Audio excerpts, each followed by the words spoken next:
Item ಯಾವುದೇ ಇರಲಿ try ಮಾಡಿ ಆಚಿ ಚಿಕನ್ ಮಸಾಲಾ. ಇರಾನ್ನ ಸರ್ವೋಚ್ಚ ನಾಯಕನ ಬಗ್ಗೆ ಶಾಕಿಂಗ್ ನ್ಯೂಸ್ ಒಂದು ಹೊರಬಿದ್ದಿದೆ. ಜೀವಂತ ಶವವಾಗಿದ್ದಾರಾ ಸುಪ್ರೀಂ ಲೀಡರ್ ಆಗಿರುವಂತ ಮುಜ್ತಬಾ ಖಮೇನಿ?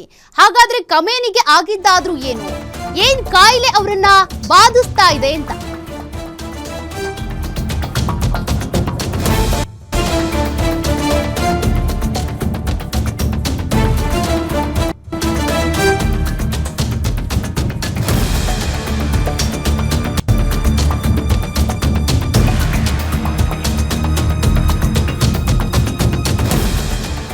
ಇರಾನ್ನ ಸುಪ್ರೀಂ ನಾಯಕ ಎನ್ನಿಸಿಕೊಂಡಿರುವಂತ ಮುಜ್ತಬಾ ಖಮೇನಿಯ ಹೆಲ್ತ್ ಕಂಡೀಷನ್ ಬಗ್ಗೆ ಸಿಕ್ಕಿದೆ ಬಿಗ್ ಅಪ್ಡೇಟ್.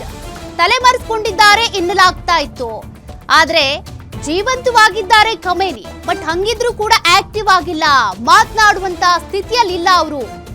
ಮುಖ ತುಟಿಗೆ ಸುಟ್ಟ ಗಾಯಗಳಾಗಿವೆ, ಕಾಲಿಲ್ಲ, ಕೈ ಒಂದಕ್ಕೆ ಸರ್ಜರಿ ಆಗಿದೆ. ಮುಜ್ತಬಾ ಮುಖಕ್ಕೆ ಪ್ಲಾಸ್ಟಿಕ್ ಸರ್ಜರಿ ಅಗತ್ಯ ಇದೆ ಅಂತ ವೈದ್ಯರು ಹೇಳಿದ್ದಾರಂತೆ. ಮುಜ್ತಬಾ ಖಮೇನಿ ಒಂದು ಕಾಲಿಗೆ ಈಗಾಗಲೇ 3 ಬಾರಿ ಸರ್ಜರಿ ಆಗಿದೆ. ಸದ್ಯ ಮಾತನಾಡುವುದಕ್ಕೂ ಆಗದ ಸ್ಥಿತಿಯಲ್ಲಿ ಇರಾನ್ನ ಸರ್ವೋಚ್ಚ ನಾಯಕ ಇದ್ದಾರೆ.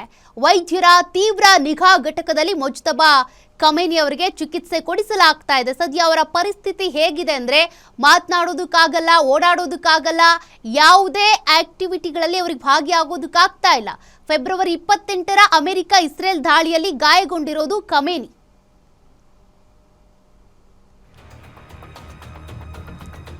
ಡೀಟೇಲ್ಸ್ ಕೊಡ್ತಾರೆ ನಮ್ಮ ಡಿಜಿಟಲ್ ಎಡಿಟರ್ ದಿಲೀಪ್. ಮುಜ್ತಬಾ ಖಮೇನಿಯವರ ಪರಿಸ್ಥಿತಿ ಸದ್ಯಕ್ಕೆ ಹೇಗಿದೆ, ಜೊತೆಗೆ ಇರಾನ್ನ ಆಡಳಿತ ಈಗ ಹೇಗೆ ನಡೀತಾ ಇದೆ ಅಂತ? ಇರಾನ್ನ ಅಧ್ಯಕ್ಷರೇನಿದ್ದಾರೆ ಮಸೂದ್ ಪೆಜಶ್ಕಿಯಾನ್ ಅವರು ಸ್ವತಃ ಒಬ್ಬ ಆರ್ಟ್ ಸರ್ಜನ್. ಅವರ ಒಂದು ಸಾರಥ್ಯದಲ್ಲೇನೆ ಈ ಮುಜ್ತಬಾ ಖಮೇನಿ ಅವರ ಒಂದು ಚಿಕಿತ್ಸೆಯ ಒಂದು ನೇತೃತ್ವವನ್ನು ಅವರೇ ವಹಿಸಿಕೊಂಡಿದ್ದಾರೆ. ಜೊತೆಗೆ ಈ ಮುಜ್ತಬಾ ಖಮೇನಿ ಅವರನ್ನ ಎಲ್ಲಿ ಅವ್ರಿಗೆ ಚಿಕಿತ್ಸೆ ನೀಡಲಾಗ್ತಿದೆ ಅನ್ನೋ ಸ್ಥಳವನ್ನ ಅತ್ಯಂತ ಗೌಪ್ಯವಾಗಿ ಇಡಲಾಗಿದೆ.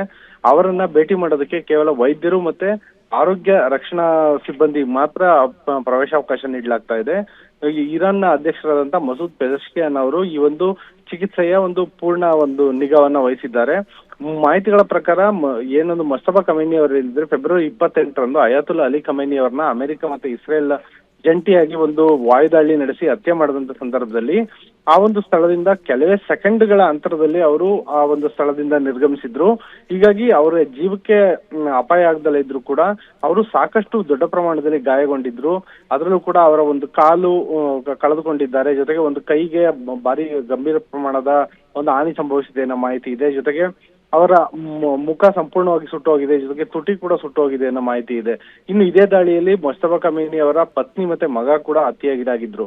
ಇಷ್ಟೆಲ್ಲ ಆದ್ರೂ ಕೂಡ ಅವರು ದೈಹಿಕವಾಗಿ ಇಷ್ಟೆಲ್ಲ ನ್ಯೂನತೆಗಳಿಂದ ಬಳಲ್ತಾ ಇದ್ರು ಕೂಡ ಮಾನಸಿಕವಾಗಿ ಅತ್ಯಂತ ಸ್ಥಿರವಾಗಿದ್ದಾರೆ ಅನ್ನೋ ಮಾಹಿತಿ ಬರ್ತಾ ಇದೆ.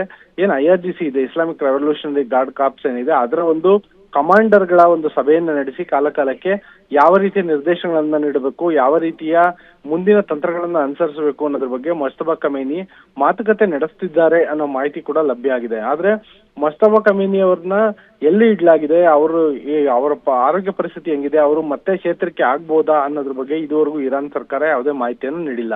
ಈ ನಡುವೆ AI ನಲ್ಲಿ ಕೆಲವೊಂದಷ್ಟು ವಿಡಿಯೋಗಳು ಓಡಾಡ್ತಿದ್ದಾವೆ. ಏನಂದ್ರೆ ಕೆಲವು ದಾಳಿಗಳನ್ನ ಸಂಘಟಿಸುವುದಕ್ಕೆ ಖುದ್ದು ಮುಜ್ತಬಾ ಖಮೇನಿ ಅವರೇ ಬಂದಿದ್ರು, ಅವರ ಸಾರಥ್ಯದಲ್ಲಿ ಸಭೆ ನಡೀತು ಅನ್ನೋ ರೀತಿಯಾದಂತಹ ಒಂದು AI ವಿಡಿಯೋಗಳು ಮತ್ತೆ ಫೋಟೋಗಳೆಲ್ಲ ಹರಿದಾಡ್ತಿದೆ.